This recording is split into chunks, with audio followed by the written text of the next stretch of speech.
All right, so we're on the inside now, and I'm going to give you, as I promised you in the last video, the 7 ways that I buy property and make lots of money. Matter of fact, I don't always buy the property. Sometimes I just control it. Sounds pretty good, right? We can actually control the property, never have the responsibility of owning it, and still make money.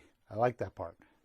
Okay, so the first deal we're going to talk about is what I call a SLOT deal. It's an acronym that stands for Sandwich, Lease, Option, Transaction.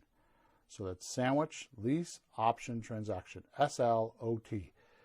When we first started doing this, it was kind of a joke because we would put $10 into the slot machine, pull the lever, and out would come $10,000, which is really how the deal works. Let me explain. So if you have a buyer that has no equity and can't sell their house because they have to bring money to the closing, you can actually give them a delayed cash out. In other words, we'll buy the house, but we'll pay them later. And here's how it works. So the seller owes $100,000 and has, say, a $1,200 a month payment.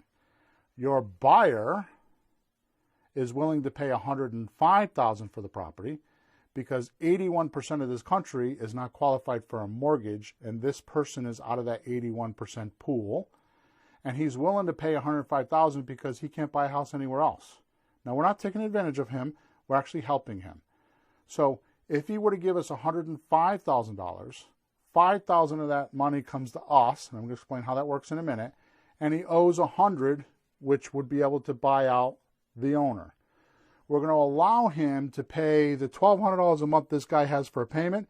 The buyer is going to pay the $1,200 a month until he's qualified for a mortgage, which is usually done within 2 years. So the seller gets his $100,000. The buyer buys a house he normally wouldn't be able to buy. So it's a win-win situation, and we make, say, 5 or 6 or 7 grand in between. The reason why we could do that and not be licensed is because we signed an option agreement with this person, which means now we have an equity share in the property. So we paid $10 or $100 for this option, and we sold it to this person for $5,000. That's a slot deal. The important thing is there's 0 equity in the house. The next deal, which is number 2, is an actual option deal. An option works similarly. It has, first of all, it's got 10% of equity. So that means that we can buy it from the owner. Let's say it's a $100,000 house. We can sign an option agreement for $90,000 and go off and find a buyer for $100,000 or $105,000. They bring the $100,000 or $105,000 to the closing table. It pays off the mortgage. We make 10 grand in the middle. Very easy. Again, we can do this and not have a license because when we sign the option agreement with our seller, we have an equity share in the property. Number 3 is actually a lease option deal. It's a little bit different than the slot deal, and here's the reason why. First of all, with a lease option, we have 15% worth of equity.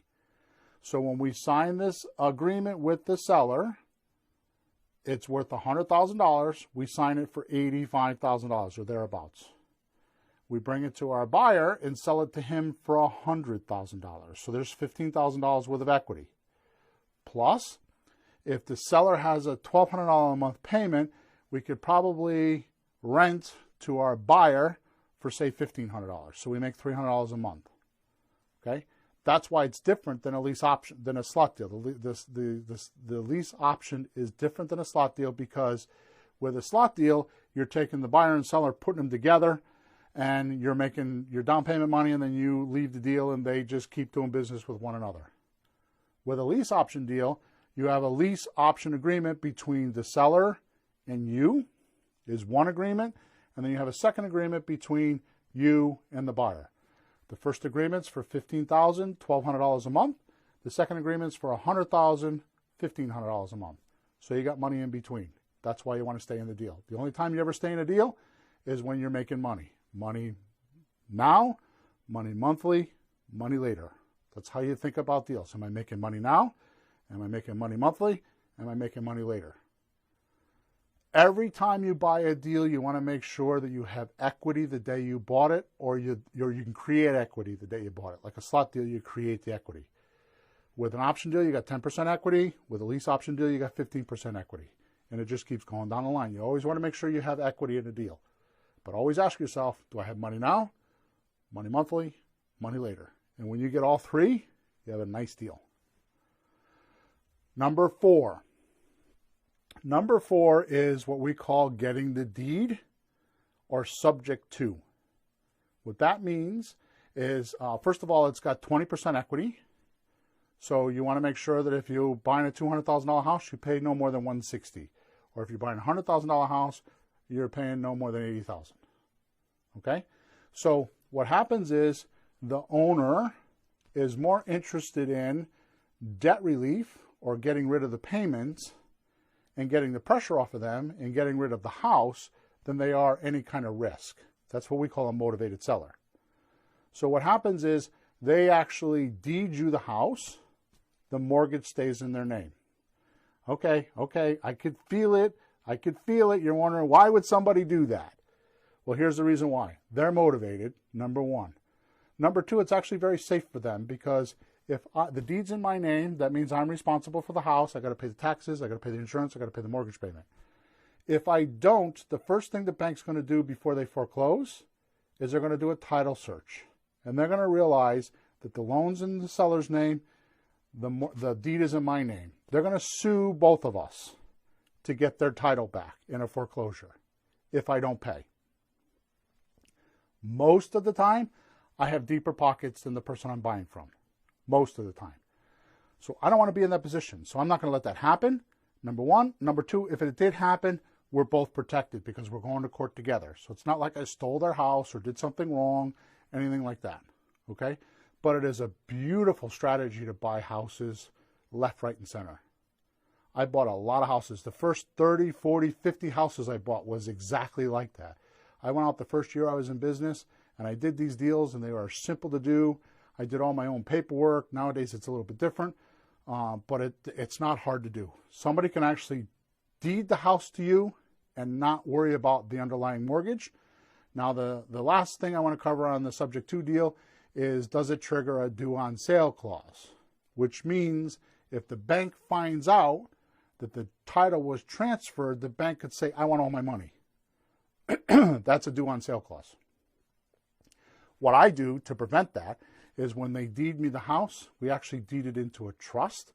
So it looks like we are doing financial planning or estate planning for the seller.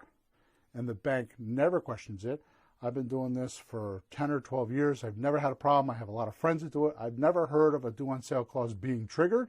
However, it is a thing and it can happen. The way I handle it is through trusts. And that makes the deal nice and smooth. So now we're at number 5, which is rehab retail.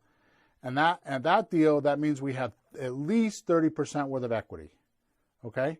So what we're going to do is we're going to make sure that this deal has a little cushion in it. Now, I'm not going to go into a lot of how to do rehab retail because all you need to do is watch A&E or one of those other TV shows that talk about it all the time, and they preach it very well. They show you how it's done. I don't have to spend a lot of time doing that. I will tell you that you don't need money if you have a good network, which I can show you how to do. You don't, I mean, when I buy my properties, the most I do is I put up $1,000 to purchase the property, but a few weeks later when I close, I get the $1,000 back from either my private lender or my hard money lender. And I can't emphasize this enough. You may think that you have no idea where to get this money from, but if you have a good deal, you will find this person. I have seen it so many times. If you have a good deal, money will find you. And just a little bit of a hint, you could get this money out of an IRA. How many people you know with retirement money that is just sitting there? If you know how to do it, you can get it from their IRA. And they're probably family members. But moving on, the point is that you don't need your own money. You can get investors to invest in you, and you can buy these properties, you can fix them up, and you can sell them. And you don't need to have any money. You need to have a little know-how, but you don't need money to do it. And it's not hard. once you understand it. The hardest part is getting the training. So the next deal is number 6, what I call a wholesale deal. Now, a lot of you may have heard about this before. It's been around for quite a while. It has 40% worth of equity. So if you don't have at least 40% worth of equity, then you're going to probably have, or less, you're going to have trouble selling this deal. What a wholesale deal is, you actually purchase a deal and you go sell it to a rehabber. But you need to make sure there's enough money on the table for the rehabber, and you need to make sure you use common formulas that rehabbers use. And you need to, the biggest thing is you need to know that a rehabber with his renovation usually doesn't want to be above 70%. So that includes purchasing the house and doing the renovation. He doesn't want to be more than or much more than 70% of its after renovated value.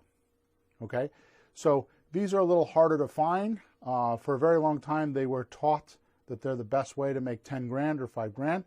I can tell you in my world, $5,000 is a common fee for a wholesaler. So if somebody brings me a deal, they tell me how much they're paying for it, because I'm going to find out sooner or later, and I give them a $5,000, kind of like a finder's fee.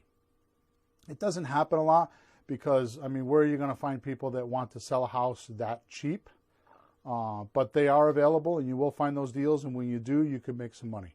I prefer you do a slot deal, because there's a lot more houses that are they're trying to sell that what they owe on them. You know, they're 100% leverage. There's no equity. If you can do that, then you're much better off, and you can make a lot more money. Okay? I mean, think of it this way. If you could find a $600,000 house and somebody owes $600,000, you could probably get, I mean, if they went to the bank to get a conventional loan on a $600,000 house, because FHA probably won't lend them $600,000, it's what we call a jumbo loan, 10% is 60 grand, 20% is 120 grand. So for that person to buy that house on a conventional mortgage, they need 120 grand. Is it possible you could make $50,000 on a slot deal? Oh yeah, we do it often. Is it possible you can make $50,000 on a lease option deal? Oh yeah. Is it possible you can make $50,000 on a subject to deal? Oh yeah.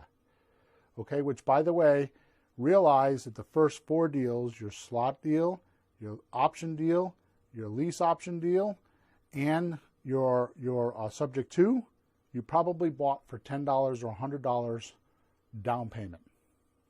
And none of those houses you own. Well, the subject to deal you do, but the first 3 you don't own. You're just controlling the property, so you have very little risk. Okay? So that's wholesale number 6. Number 7 is owner financing.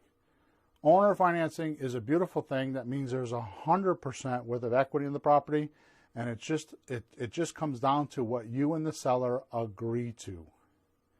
The trick that I use, and it's not even a trick, but the practice that I use with the owner financing is often I'll overpay for the house because I can do principal only payments. If you have no interest involved, the math is just phenomenal. I mean, the example I use very often is I'll buy a $240,000 house. I'll pay $260,000 for it and sell it for $260,000 because I've got principal only payments. Every single month I have a principal reduction, and my tenant is paying for the principal reduction. So it makes me money every single month. A lot of money, $1,000, $1,500 a month on an average. And think about it. If you have a mortgage payment, if I were to say to you, how much did you pay for your house? And you told me, oh, I paid $150,000 for it. I'm going to tease you and say, no, you didn't. If your payments were $1,000 a month, and you have a 30-year mortgage, which is 360 payments, that means you paid $360,000 for that house. See how that works? So if we're overpaying by 20 grand, it's not a big deal because we're going to make the money up in the money. So we're going to make the money up in terms, which means we're going to make it up in our monthly cash flow, and that's not a problem, in our money up front. Okay, so remember, the key is you have to have money now, money monthly, and money later. And if you don't have all 3 of those, it's fine. You can just do money now, which is like the retail rehab deals. Or if you're doing a lease option, you could do all 3. You could do money now, money monthly, money later. Those are your 3 profit centers. When you're looking at a deal, you should always make sure you have equity in the house the day you buy it, or you have the ability to create equity in that house. Like a slot deal, we create the equity.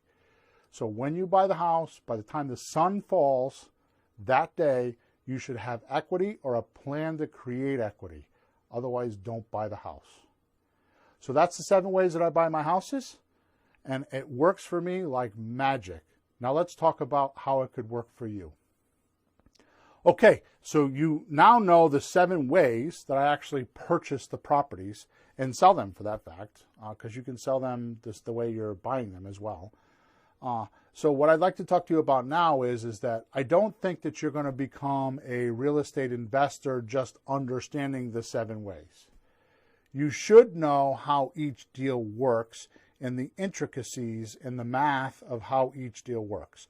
So here's what I did, is I put together 10 videos that is about a total of about 2.5 hours worth of content that explains each deal. So I take the slot deal and I break it down on how you're going to buy it. I do all the math and I show you how it works. Then I show you how you're going to sell it and the profit you're going to make in between and how the deal actually works. Then I do that for an option deal. I break it down, show you how you're going to buy it, do all the math, do everything that's involved so you can give an offer, and then how you're going to sell it and what your profit is. And I do that for all 7 deals.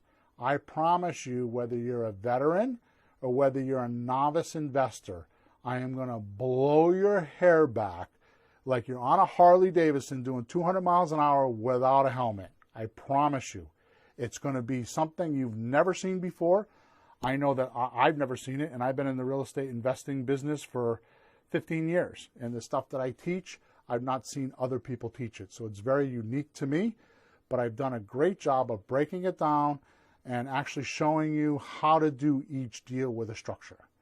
So it's very important that if you want to carry on and make money with your real estate investing career, that you watch these videos and understand how each deal works. So you, at the end of the videos, can actually go out and make offers using the numbers and the strategies I'm talking about and actually get some houses bought.